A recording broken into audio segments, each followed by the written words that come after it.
So you've heard you can pay your kids through your business and save on taxes, which is awesome. But then somebody said the phrase family management company, maybe it was me, and now you're panicking. Do you really need to set one up, or is this just another complexity that's not actually needed? Let's break it down step by step so you know exactly what you need to do for your specific business type and avoid IRS headaches along the way. Hey friends, Jamie Trull here, your favorite CPA and profit strategist, and I here on this channel bring you all the things that you need to stay informed, organized, and profitable in your business. So if that's something that you're interested in and you want to save on taxes too, which we talk about here, make sure to like and subscribe.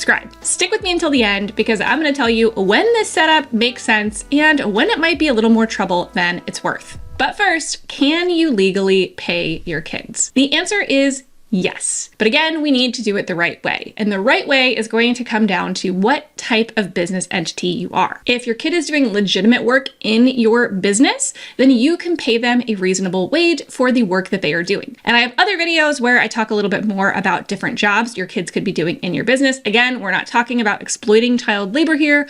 We're talking about age-appropriate tasks that actually help them learn and also contribute to your business. Think organizing inventory, filing paperwork, or maybe even showing up on your social media feed in pictures or videos. You can even deduct those wages as a business expense. You can even deduct those wages as a business expense, which helps you shift income from a higher tax bracket, yours, to your kid who likely has a lower or probably even zero tax bracket. But like I said, how you do that is going to depend on your business structure. So who doesn't need to worry about this? Well, if you have a sole proprietorship or an LLC where you are the only member, or potentially a multi-member LLC or partnership where the members are just the parents of the child, then you kind of get off a little bit easy. The IRS is going to give you a few major advantages if that is your setup. Now, not only will you be exempt from the age requirements in the FLSA, the Fair Labor Standards Act, you also are not going to have to pay Social Security or Medicare, nor is your child on the amounts that they earn. Now, again, we're talking minors here, so things do change a bit once they turn 18. However, the best benefits are for minors under the age of 18. So the short answer is yes, your 7-year-old can work in your business doing reasonable work for a reasonable wage and essentially get paid without having to worry about Social Security and Medicare taxes if you have a sole proprietor or a partnership that is just you and your spouse. Just make sure to track your hours, pay reasonably, and document everything. I talk more about that in my video from last week, which talked about the things you should and should not do when it comes to hiring your kids, so check that one out next. So that's the simplest, cleanest setup. If that's you, then you're lucky. You don't have to do anything else. You don't have to worry about setting up a family management company, at least until you switch to a different entity type. If you do that in the future, or you bring on partners who are not parents of the child, then the requirements will change. However, for now, you're good to go. Now, if you're an S-Corp or maybe a C-Corp, or if you are a partnership that also has non-parent members, right? So not just you and your spouse, but other people in that partnership as well, it gets a little trickier. Unfortunately, if that's your setup, you are not exempt from those FLSA age requirements, meaning if your kid is under 14, they likely can't work for you directly. That's one of the things having a family management company can help with. Now, if your kids are over 14, you can hire them to your S-Corp, your C-Corp, or your partnership with multiple members.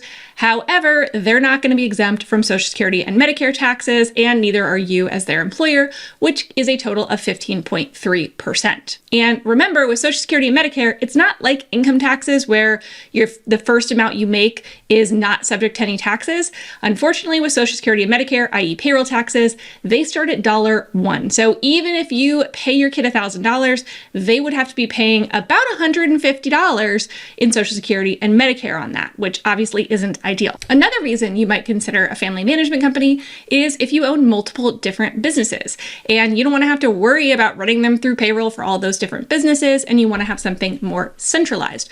Or if you have a grandparent that has a business potentially, and maybe a sibling even, and you want them to be able to work for those different businesses, again, having a family management company is a great way to do that. Now, you might hear a family management company referred to as a few things, maybe a family LLC or a family company. But at the end of the day, what it really is a separate entity that is set up, in part at least, to employ your children and handle the administration for that. And as you might have guessed, the ownership of that family management company or family LLC will be either just you or you and your spouse, right? And it's going to be set up as either a sole proprietor, LLC, or again, a partnership owned by the two spouses. And if you set it up that way, then you're going to get those exemptions we just talked about earlier for those who that is their normal business structure. Now, you might be wondering, well, wait a second, if I set it up that way, I don't have any work for them to do for that family management company, right? The work is for maybe the S-Corp that you have. Well, you can essentially be hiring out your kids from your family management company who employs them, right? Officially, they are the ones that the payroll is going to come from, and they're going to actually be the ones employing them. However, they're essentially going to be contracted out to your S corporation to work for them. Your S corporation will pay your family management company, and your family management company is what will actually pay your children.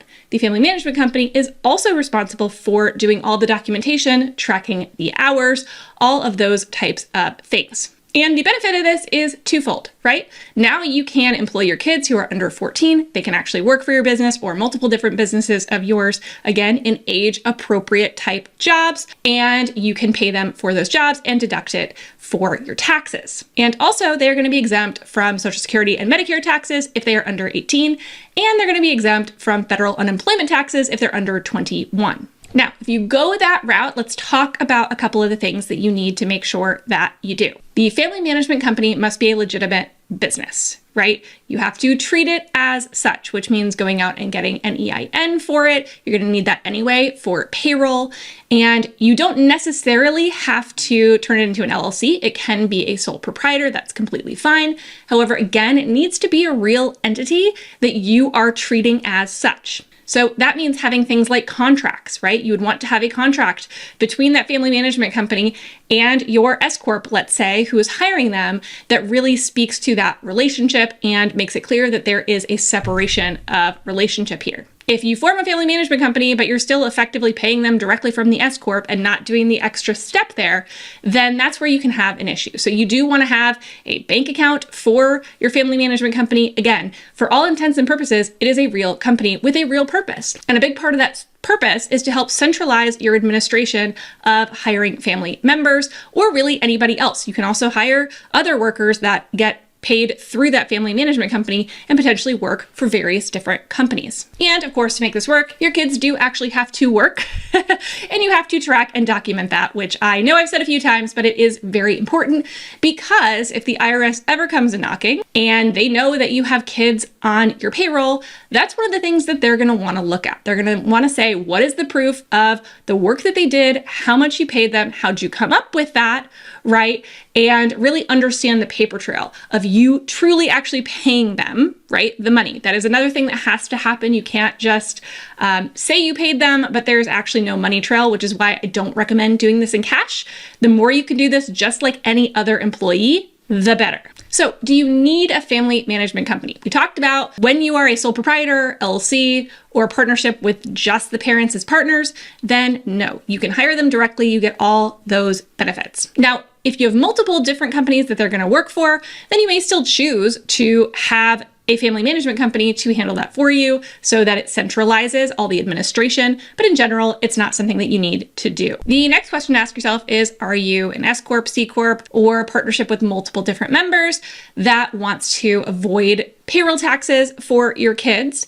And or you have kids under the age of 14 and want to put them on payroll. So if those are desires that you have, then that is probably the best way to go, is to create a family management company to actually employ those kids. And the next question to ask yourself is, do you have an LLC or sole proprietorship already, even if it's not your main business, that you can use to employ your kids instead of, say, your S-Corp or C corporations? Lots of business owners have multiple different entities, so you want to be strategic in the one that you pick. If you already have a sole proprietorship that is functioning, you can also have that function as a family management company and get all of those benefits without having to create a whole new company. So that's often the first thing that I ask people is, do you have an entity? Even if you want your kid to be doing work for the S-Corp, if you already have another sole proprietorship LLC that is owned just by you, right? Not by the S-Corp, but by you, then you could employ them directly through that and do the same kind of functionality you would with a family management company where they work for the S-Corp. The S-Corp is going to pay the family management company pays the kid. So that's going to be the easiest way if you already have an entity set up just like that. So do you need one? No, typically not. Although again, you're going to have additional restrictions or potentially additional taxes if you don't set one up, depending on what your current entity type is and how old your child is. But the big question is it worth it in all instances? And the answer is no. Even if you have an S corporation, but let's say maybe you just want to hire your kid, you only have one kid, and you just want to be able to pay them $50 a month for the work they're doing in your business. Do you need to put them on payroll and do all the rigmarole of this for that? It's probably not worth it at that point, right? Because at that point, you're talking about only paying them about $600 in the year times 15.3%, which you would save. That's only a savings of about $90. And you're probably going to pay more than that in the payroll costs and administration for your family management company. So again, it really depends on your situation. Now, if you have multiple kids and you plan to employ them for multiple years and you want to pay them, $500 a month, now you might be in a situation where it's actually worthwhile to do. So you just need to do the math and really weigh the cost versus the benefit, just like with anything else, to determine if it makes sense for you. So I know you probably have a million questions running through your head. So I want to invite you to my free masterclass where I will be there answering questions live. You're just going to go to jamietrull.com/masterclass. And that is going to be the Hiring Your Kids 101 masterclass. I'm really excited for this one. It's new this year and it's going to be great. We're going to talk a lot more about some of the specifics and I'm going to take your questions at the end so that you can understand it a little bit better. Thanks for watching. If you liked this video, make sure to like, subscribe, and comment. And like I said, come join the masterclass. I'll see you next time.